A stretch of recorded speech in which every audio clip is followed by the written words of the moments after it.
Welcome back to our channel Isma English Today. We dive into the life of a storyteller.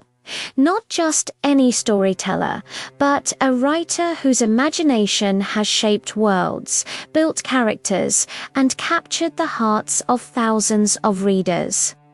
In this special episode, we follow the journey of a passionate author, a young man whose love for storytelling transformed his life and led him to write for captivating novels, each filled with unique characters, emotional struggles, and unforgettable adventures. So sit back, relax, and get ready for a long, inspiring, and cinematic story. Let's begin. His name is Adrian Hale, a 27-year-old writer who grew up in a quiet neighborhood, in a house that always smelled like old books and fresh coffee. From a very young age, Adrian found himself drawn to stories. While other kids played outside, he sat alone near the window with a notebook, filling its pages with ideas, drawings, pieces of dialogue, and whole worlds only he could imagine. Adrian wasn't always confident. At school, he was shy, gentle, and preferred the company of his thoughts. Teachers quickly noticed how deeply he observed people, the way they walked, how they talked, the expressions they made when they were happy or sad. He didn't know it at the time, but these small observations would one day help him create characters so real that readers almost felt they knew them. His love for writing grew slowly but surely. At age 13, he wrote his very first short story about a traveler lost between reality and dreams. His teacher read it and told him, "Adrian, you don't just write, you create worlds." That sentence stayed with him forever. When Adrian writes, he forgets time. He turns off his phone, makes himself a cup of tea, and sits at his wooden desk with soft yellow lights surrounding him. He likes writing at night when silence fills the air, because he believes that stories speak louder in the quiet. By the age of 20, he decided to write his first real novel. He didn't know anything about publishing, audience, or success. All he knew was that he loved writing more than anything else, and that was enough to push him forward. From the moment Adrian Hale first held a pencil, he felt something inside him move, a strange, quiet magic that whispered stories only he could hear. He wasn't born in a big city full of noise and lights.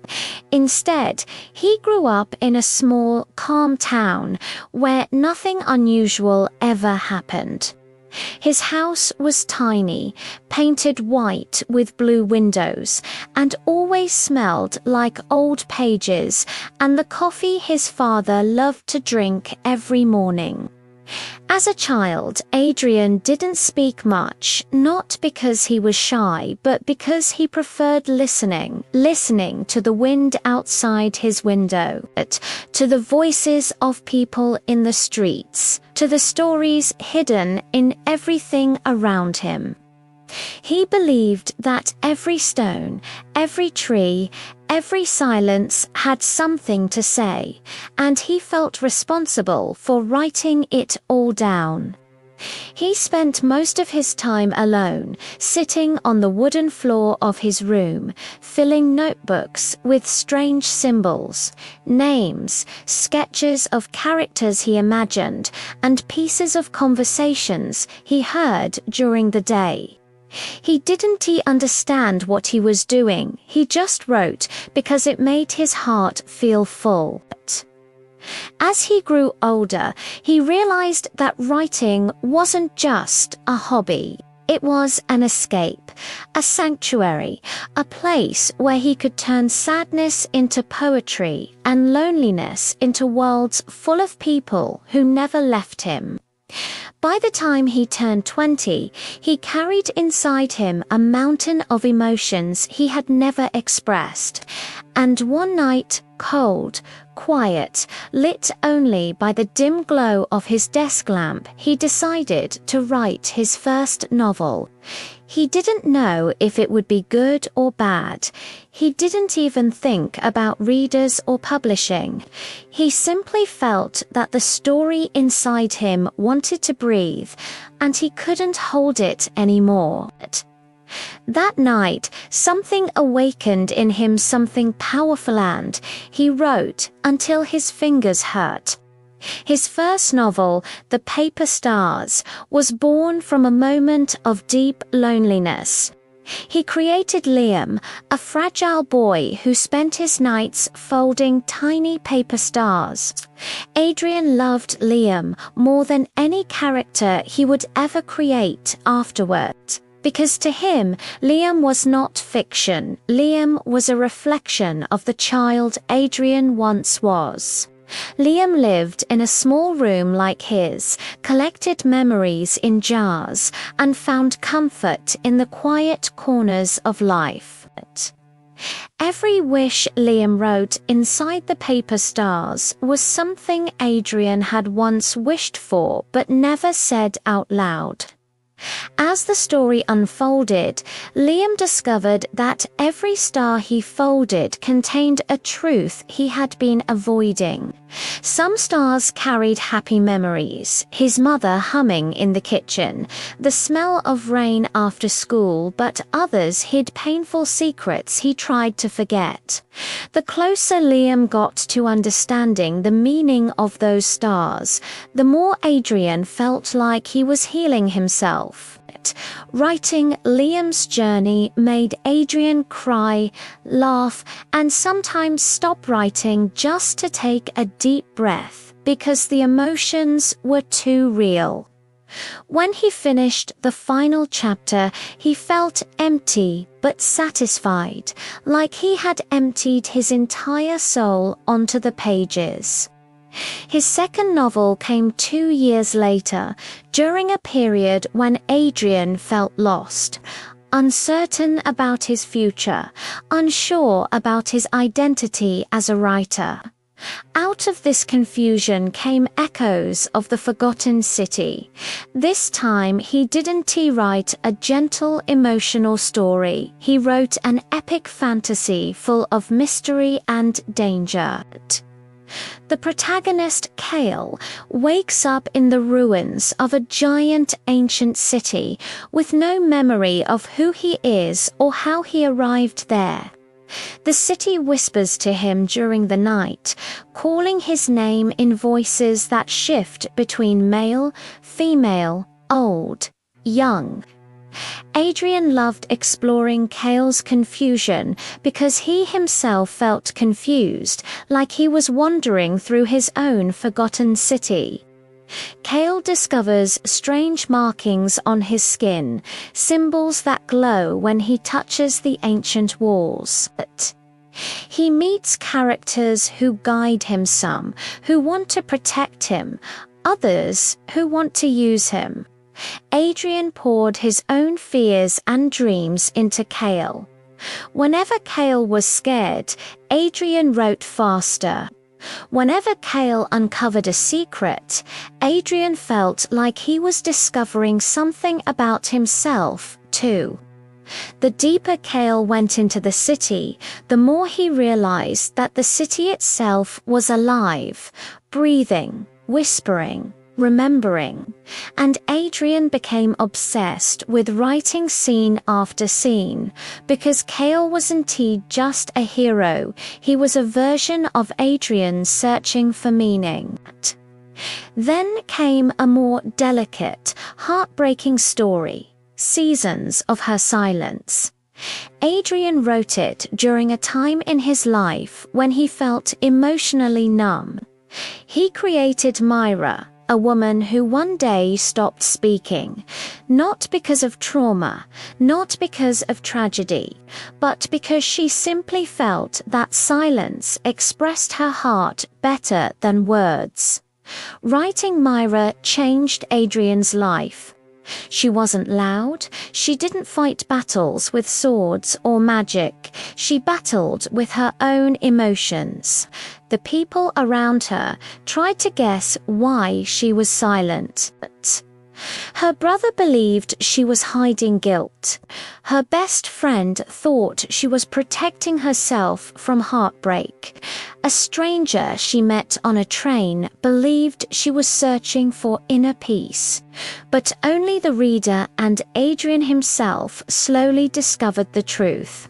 Myra was silent because she had spent years hearing everyone else's voices except her own. She needed silence to find who she really was. Every chapter Adrian wrote made him feel closer to Myra. He treated her like a fragile soul he wanted to protect. He loved her deeply, like a friend he had known all his life. Myra became the character readers cried for, highlighted quotes from, and kept in their hearts. And for Adrian, she was the character who taught him that sometimes silence speaks louder than anything. His fourth novel, The Clockmaker's Promise, was perhaps the story he was most proud of. It came during a moment when Adrian began reflecting on time, how it moves, how it changes people, how it takes things away and brings unexpected gifts. He created Elias, an old clockmaker who discovers a broken pocket watch that ticks backward. Every time he fixes a piece of the watch, it shows him pieces of memories that don't belong to him, but to strangers he never met. Elias becomes obsessed with uncovering the truth of the watch. He meets people whose lives were connected to it. An old woman who lost her husband in a storm, a young man searching for his father, a child who dreamed of becoming an inventor. Adrian loved Elias deeply because he reminded him of his grandfather, a quiet man, full of stories, always fixing broken things with gentle hands. Writing Elias made Adrian feel nostalgic, peaceful, and sometimes emotional. Elias's journey was a journey of redemption. Every memory the watch revealed brought him closer to a truth he had spent decades avoiding, a promise he broke long ago. When Adrian wrote the ending, he cried for hours because he felt he had closed a door inside himself he didn't know was open. As the years passed, Adrian realized something powerful. Every novel he wrote revealed a different piece of his soul. Liam showed his childhood vulnerability. Khal reflected his identity crisis. Myra expressed his emotional silence. Elias represented his fear of time slipping away. His readers didn't just connect to the stories, they connected to Adrian himself. They read his words and felt his heartbeat between the lines. One night, sitting alone at his desk, Adrian looked at the 4 books he had written and finally understood that he didn't write to impress people. He wrote to make them feel less alone.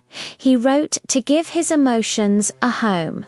He wrote because storytelling was the only language he spoke fluently. And now, before we end this journey, let's pause for a moment and reflect. Adrian's story is not just the story of a writer. It's the story of someone who used imagination to survive. who used words to heal, who used characters as companions through life's hardest days. His novels exist not just on paper, but in the hearts of everyone who reads them. Before we close this video, here are 4 questions for you to answer in the comments. Which of Adrian's 4 novels touched you the most? Which character do you feel connected, Tullium, Khayal, Mira, or Elias? Do you prefer emotional storytelling or fantasy world building? Would you like to hear the story of Adrian's next novel? And now, thank you for watching this long, immersive story. Thank you for staying with us on this journey through imagination, emotion, and creativity. If you enjoyed this episode, don't forget to like the video, subscribe, and share it with someone who loves stories as much as you do. Until the next chapter. Keep reading, keep dreaming, and never stop writing your own story.